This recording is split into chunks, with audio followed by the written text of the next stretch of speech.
Derm Insider. I'm Dr. Neil Bhatia, and today I'm here with Dr. Jeanine Downie from Montclair, New Jersey, and with Dr. James Ellery from Monroe, Michigan. And we're talking today about controversies that are facing dermatologists and the members of the Academy of Dermatology in the real world. And Jeanine, tell us about some of the issues and controversies that are currently facing dermatologists. So one of the key issues that's addressing today's dermatologists is the MOC, which is the maintenance of certification.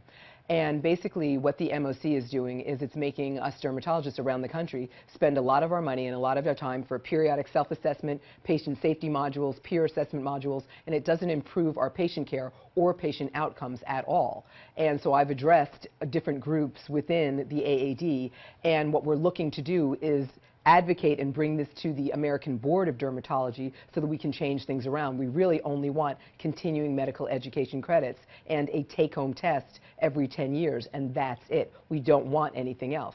And the bottom line with this is the American Board of Dermatology has $9.3 million of publicly traded securities that are investments right now. This is supposed to be a nonprofit company. This is too much. They're stockpiling too much of our money, and they quite frankly need to answer to us. I think they've lost their path and they've lost their way because they're supposed to be all about patient safety and patient improvement and improving patient care, and instead they're stockpiling our money for something that's not proving positive outcomes. And how is some of this messaging getting to the words of the membership or the ears of those who can actually make a difference? Well, it's interesting. We have a petition now online where we have almost 2,000 signatures at this point, and we're looking for about 4,000 to 5,000 signatures because a large percentage of people are very, very upset by this.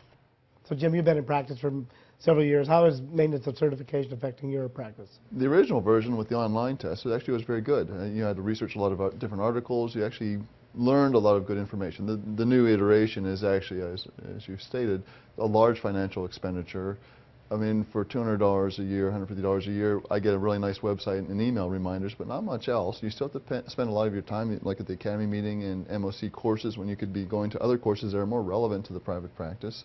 The good news is, I mean, we've got people talking about no MOC, not no ABD. So at least the membership is speaking about it and trying to ask for some transparency and some information. So as the average dermatologist, would I be safe enough taking regular CME courses to prepare myself to recertify when I do it in 2018?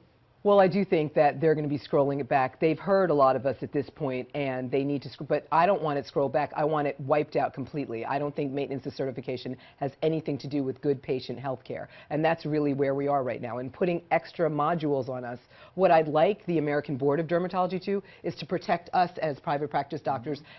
There's cosmetologists opening up to the right of me. There's OBGYNs opening up to the left of me. All of them are out there saying they're dermatologists and they provide dermatology services. I think the ABD should do a huge campaign and take that $9.3 million of our money and spend it on a public service campaign and a public saying, what is a board certified dermatologist? We are good enough. And so instead of them telling us we're not good enough, we are good enough. We're board certified dermatologists. We're here to serve the public, and we need a public blaze of a campaign. Absolutely. So that's where I say the money should go.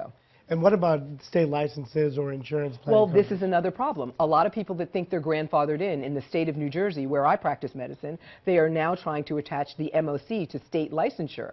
So that'll be huge lawsuits for people that aren't doing mock, because that'll be an impingement on their fair trade, so they can't work as doctors. And it's also going to affect these insurance companies, because the insurance companies, the minute they hear that they don't have to pay a doctor, they're very excited. So if they look at mock and they say, oh, well, you didn't do your mock, so therefore you can't get your insurance check. What is that about? So The regulation is crushing. Yeah. Exactly what state do lawyers have to take the bar every 10 years? Exactly no states, because lawyers would never put up with this. We doctors, we're being sheep, and it's got to stop. We're not sheep people. We're very smart people that just want to take care of our patients. So the ABD needs to dissolve mock. We need to go back to CME, and an online test would be even better. No test would be, quite frankly, optimal. Really ideal. Once in a lifetime passenger after residency. I think that's a good thing, Jim. I agree. I think it's nice that they're talking about unified boards for MD-DOs, but the other thing that's not been addressed is, there's 12,000 dermatologists, but there's also 6,000 NPPAs who don't have to necessarily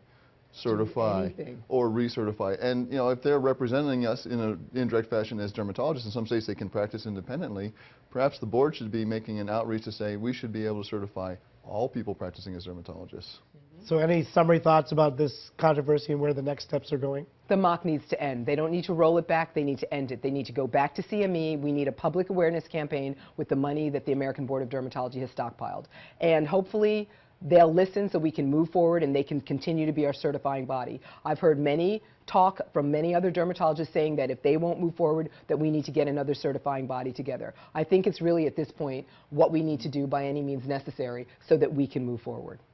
I think the ABD needs to explain what they're using with the money, have some financial transparency. That's been the big buzz topic in everything else, but they're apparently not very transparent.